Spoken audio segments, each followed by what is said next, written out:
ओम नमः शिवाय। जय माता दी। श्रावण मास शुरू हो गया है भक्तों, और हम सभी चाहते हैं भगवान को प्रसन्न करना, भगवान शिव को, महादेव को, आदिदेव महादेव को प्रसन्न करना हमारी बहुत बड़ी इच्छा होती है। ये जो है श्रावण मास साल में एक बार आते हैं और जो है हमें ईश्वर को यानी महादेव को प्रसन्न करने का यही मौका होता है। परंतु हमें ये जान लेना भी आवश्यक है कि कौन सी ऐसी वस्तुएं हैं जिससे भगवान महादेव प्रसन्न होते हैं और कौन सी ऐसी वस्तुएं हैं जो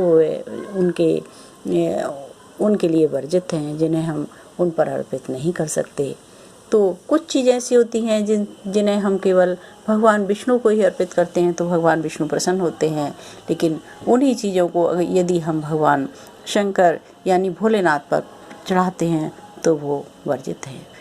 तो धतूरा और अन्य पुष्प जो हैं, सफ़ेद जो पुष्प हैं, उनको अर्पित हम कर सकते हैं, लेकिन कुछ ऐसे भी पुष्प हैं जिन्हें हम भगवान शिव को अर्पित नहीं कर सकते।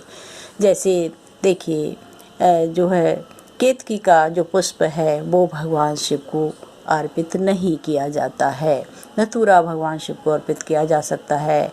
बेलपत्री तो मुख्य है, बेलपत्र भगवान शिव को चढ़ाए जाते हैं, और जो बेल का फल होता है वो भी अर्पित किया जाता है, धतूरा अर्पित किया जाता है, दुग्ध आदि से भी पूजन किया जाता है। अभिषेक करने के लिए घी और शहद, दूध, दही, ये जो है इन चीज़ों से भगवान शिव का अभिषेक किया जाता है। अभिषेक केवल पुरुषों को ही करना चाहिए, स्त्रियों को भगवान शिव का अभिषेक नहीं करना है। वे केवल उनकी पूजा कर सकती हैं, ध्यान कर सकती हैं, उनसे प्रार्थना आराधना कर सकती हैं। तो इन चीज़ों का हमें विशेष ध्यान रखना है।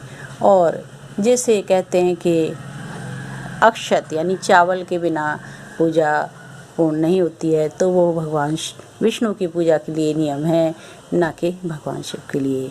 अक्षत का प्रयोग भगवान शिव की पूजा में नहीं किया जाता।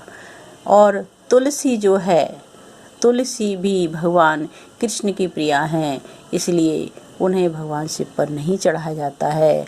और हल्दी का प्रयोग भी भगवान शिव की पूजा में नहीं किया जाता है। तो इन विशेष बातों का हम ध्यान रखें। और जब भी हम श्रावण मास में सोमवार आदि के व्रत रखें तो ध्यान रखें कि दूध न पिएं। हम चाय आदि का प्रयोग कर सकते हैं, लेकिन प्योर दूध नहीं पीना है। कुछ तो ये भी है कि श्रावण मास में बारिश आदि होने से कुछ छोटे छोटे कीड़े हो जाते हैं, जो भैंस आदि, गाय आदि हैं, वो उनको खा लेती है, जिससे दूध कुछ नुकसानदायक भी हो जाता है। लेकिन विशेष मान्यता ये है कि दूध जो है भगवान शिव के गण और जो है सर्प आदि को भी चढ़ाया जाता है, इसलिए उस समय पे व्रत के दिन दूध प्योर नहीं पीते हैं। और बैंगन का प्रयोग श्रावण मास में नहीं करना चाहिए। व्रत आदि के दिन तो बैंगन बिल्कुल ही वर्जित है, नहीं खाना है। तो इस प्रकार से हम जो है महामृत्युंजय का जाप करके, भगवान शिव की जो है वंदना आदि करके, उनका ध्यान करके हम भगवान शिव को प्रसन्न कर सकते हैं। भगवान भोलेनाथ बहुत ही भोले वाले हैं, वे अपने भक्तों की थोड़ी सी पुकार से प्रसन्न हो जाते हैं। लेकिन हमें ऐसे कुछ चीज़ों को छोड़ देना है उनके लिए, जो कि वो उनके लिए ठीक, मतलब वो जो है कुछ चीज़ें ऐसी हैं जिन्हें हमें नहीं चढ़ाना है, जो अभी मैंने पहले आपको बता दी। तुलसी, चावल, ये और हल्दी, इन और शंख का भी, शंखचूर्ण नामक जो दैत्य था उसका वध भगवान शिव ने किया था, और उसी के जो भस्म थी उसी से जो है शंख का जन्म हुआ है। इसलिए शंख का प्रयोग जो है विष्णु भगवान की पूजा में करते हैं, लेकिन भगवान शिव की पूजा में इसका प्रयोग नहीं करते हैं। तो भक्तों, भगवान शिव की आराधना पूजा करके आप भगवान शिव को प्रसन्न करें। और हे भगवान शिव, हम सब पर आप अपनी कृपा दृष्टि बनाए रखें। मेरे भगवान भोलेनाथ बहुत ही भोले वाले सीधे साधे हैं। वे अपने भक्तों के मन की बात को बहुत अच्छे से जानते हैं, समझते हैं। और हमें व्रत का मतलब होता है अन्न का त्याग नहीं, बल्कि अन्न के यदि अन्न त्याग देते हैं तो जो अन्न आप खाते हैं उसको दान कर दें, और उतना तो दान कर दें जितना एक दिन में आप भोजन करते हैं, उतना गाय आदि को खिला दें, जीव जंतु खिला दें। जो देखिए हम कमाते हैं, हम चाहे सब भोजन प्रयोग में लाते हैं, लेकिन जीव जंतु तो हम पर डिपेंड होते हैं। हमें भोजन आदि करा के इस पुण्य को प्राप्त करना चाहिए।